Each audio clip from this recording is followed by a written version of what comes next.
Sometimes we get asked the question, how did we come up with the timeline? What is the timeline for? What can it do for me?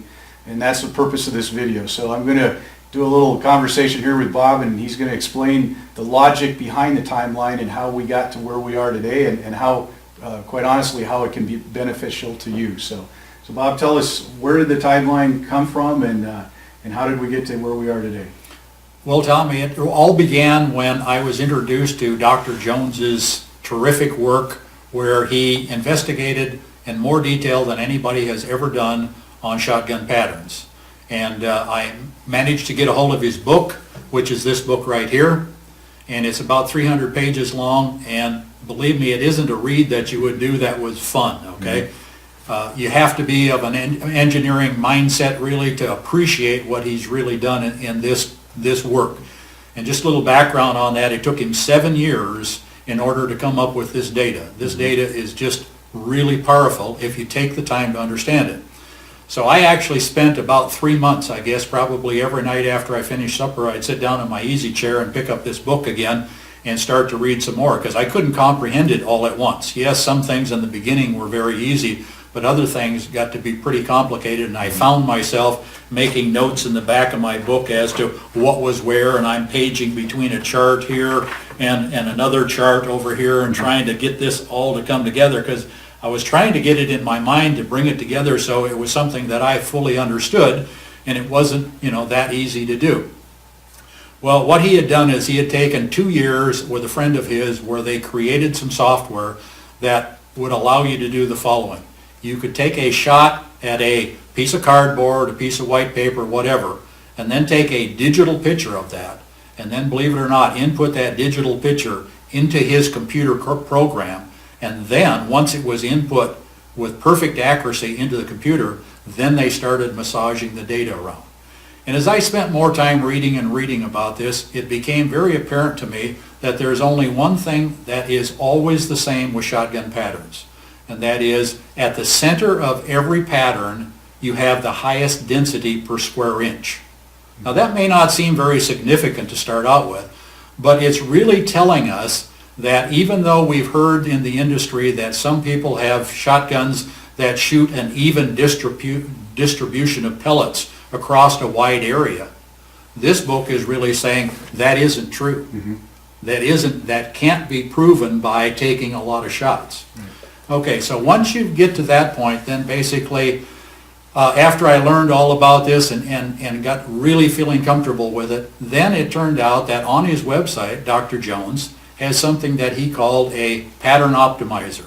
And it basically is a mathematical tool, and with this mathematical tool, you can enter 5 variables and begin to ask yourself questions that, what if I use 7/8 of an ounce load with a full choke at such and such a yardage? What is the possibility that I'll get at least 1 pellet on every clay that I shoot at with certain given accuracy? So I spent a lot of time at that and really began to feel comfortable with that.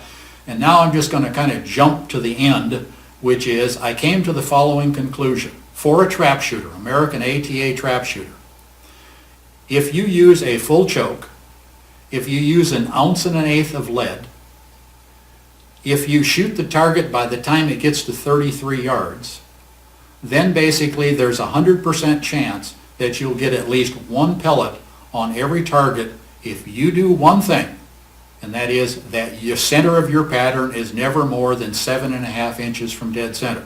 So let me review that.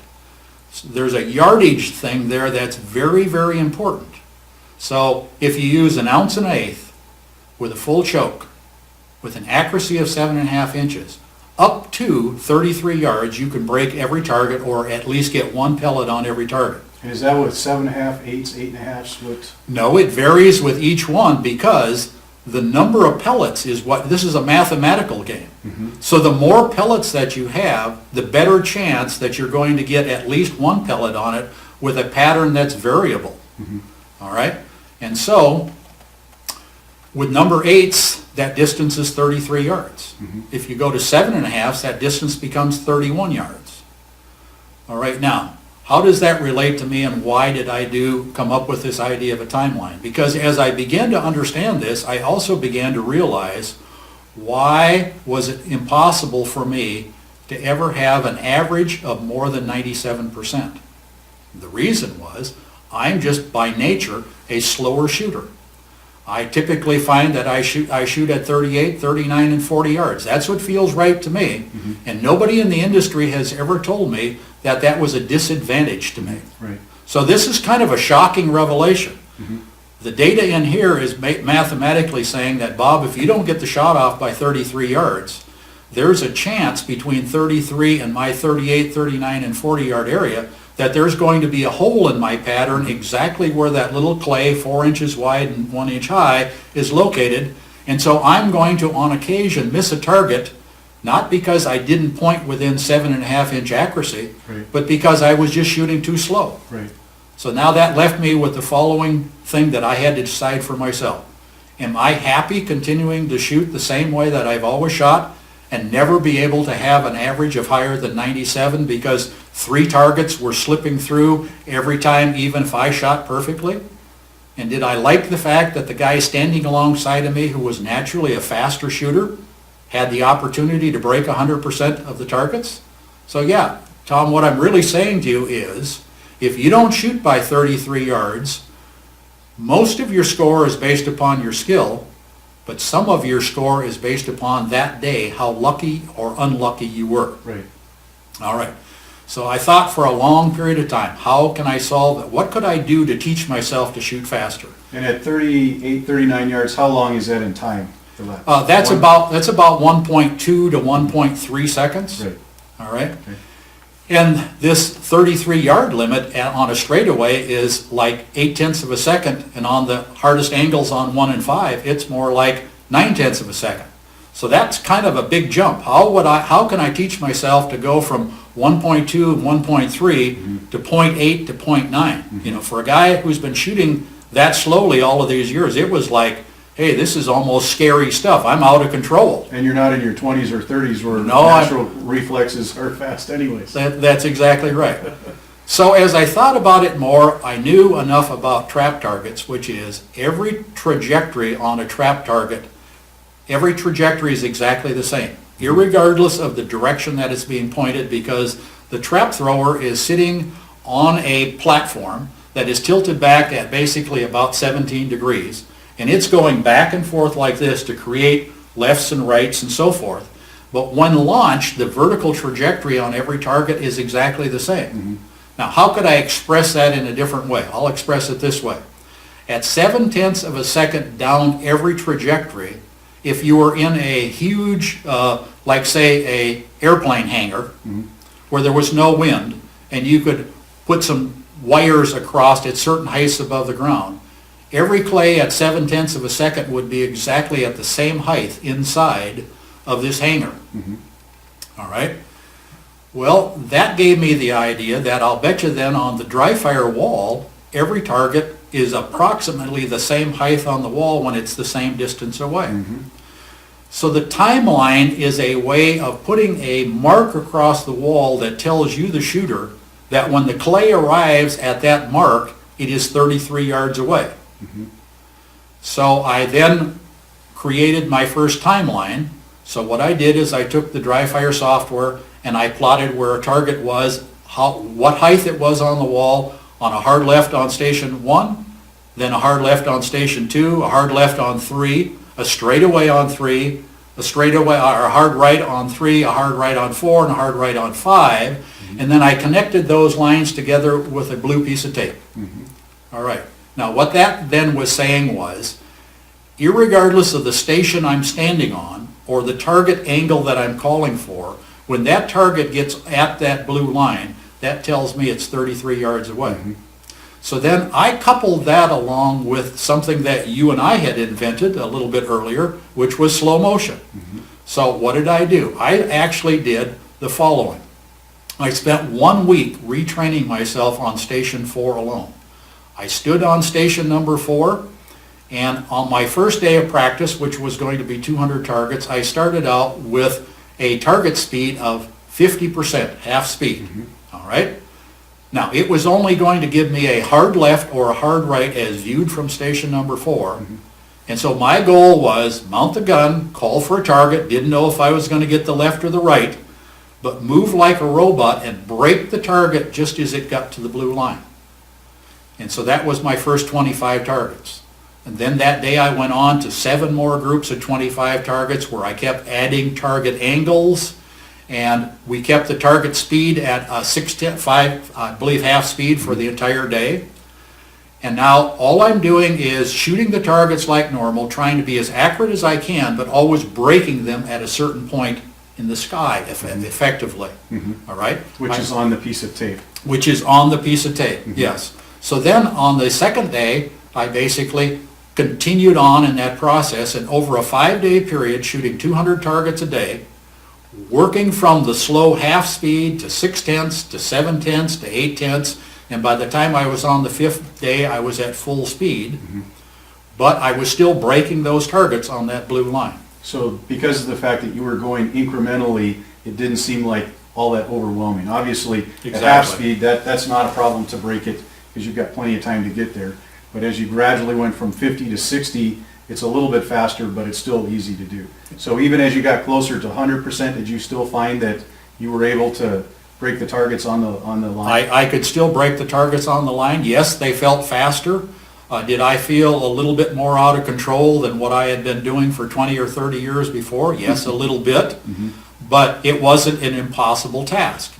And so then I moved on the following week to station number 2, which is just the complement of 4, and started the process all over again. And the third week, I went ahead and took station number 3 and did that. Now, at the end of that time, I hadn't done any outdoor shooting, but I wanted to test myself in some way, so I put dry fire into a mode where I was a squad of 1, where I had a good data collection system. And so I started out a squad of 1 on station number, I started on station number 2. I shot my 5 targets from there. I then moved on to shoot 5 targets from station 3. I moved on to shoot 5 targets from station number 4. And then I called the round and end after 15 targets. And the summary information that I got from dry fire was that my average speed to the target was .82. And my goal was to get it between .8 and .9 because that's where the target is at 33 yards. Right. And my accuracy was 15 targets out of 15 targets. So I then decided, boy, that sounds pretty good to me. It looks like maybe I've accomplished it. So I did it 2 more times, and I think I went from .82 to .80 and then to .84. So in other words, what I had done was in a short period of time, 3 weeks maybe isn't a short period for some people, but to retrain your shot processes so that you could shoot faster, and it worked. I took it outdoors, and it worked outdoors. So since that success, when I'm trying to help people and realize that their biggest problem is they shoot too slow, I like to introduce them to the idea of the timeline, introduce them to the whole concept of slow motion, and give them a method whereby they can retrain themselves. And it's a whole lot more fun when you go out there in competition knowing that you're shooting fast enough that you can theoretically get 1 pellet on every target if you do the one thing you have to do, which is never more than 7.5 inches away from dead center. Right. So that's why I'm very high on the timeline. And when you were doing the timeline, after you had practiced, of course, you always had the tape up there. Did you ever do any experimenting where you saw what do I shoot without the tape? In other words, have you gone from being a 1.2 second shooter to a .8 shooter consistently, both with dry fire and outdoors? What was your experience with that? Yeah, and the answer is yes, it's the same indoors and outdoors, and I didn't relate the story quite right. It's been a while since I told the story. I took the blue piece of tape down before I tested myself those 3 times on those 15 targets. So when you got the .82, the .84, the .80, that was without a timeline? That was without That a just- visual timeline on the wall. Right, Exactly. right. Yep. And so the irony is that, and you were in your 70s when you did this, Yes. is that by practicing in slow motion, using that timeline, you actually learn how to shoot faster. And it's a rhetorical question, I know the answer, but you knew, before you invented the timeline, you knew from Dr. Jones's book that you needed to shoot faster. Right. And I was watching you trying to shoot faster, and you couldn't shoot faster. No, I couldn't. Even if you're telling yourself, I've got to shoot faster. Right. Because it's such a reflex. When you're doing something that's a second or less, whatever's programmed in here is what's going to happen, even if you're forcing yourself to shoot. So in the normal environment with normal speed targets, even with the best desires to get faster, you couldn't, could you? That's correct, yeah. And the other thing is outdoors compared to dry fire, there's no way to measure accurately what you're doing outdoors. Right. Now, you and I both know that indoors, we get right down to the 100th of a second indoors. Right. So we have a good measuring tool to see whether we're really making any progress or not. So yeah, it was really fun. I love it because it combined a couple of things. It proved that you and I were right about slow motion and what slow motion will help you, how it'll help you retrain your subconscious mind. Mm-hmm. And of course, you and I both know that's a completely different subject. Right. But I combined that slow motion training along with understanding the trajectory and the fact that there is a point in the sky where every target, when it arrives at that height, it's the same distance away from you. Right. So it became a fairly simple way, and I tell people that if you train in this fashion, you won't really be working hard at increasing your speed. You're just going to be going through a process, Right. and at the end of the process, it works. Right. Very good. Well, I hope you've enjoyed this conversation, a little peek behind the scenes to see where some of these things have come from, and to realize that there is a lot of logic, there's a lot of science. This dry fire obviously is a tremendous tool, and what we really encourage people to do is to practice in a different way. Look how you can use technology, look how you can use some of the science that is out there of how we learn, how our brain learns new things, and take advantage of the 21st century technology and knowledge that we have to make our sport a little more achievable. The scores, the things that we want to achieve are there if we practice in a different way. And so this is a little, again, like I said, a peek behind the scenes to see the logic behind the timeline in the sky, how it can benefit you. That coupled with slow motion training, you can accomplish a lot of great things in a short period of time. So thanks for watching the video. Hope you enjoyed this.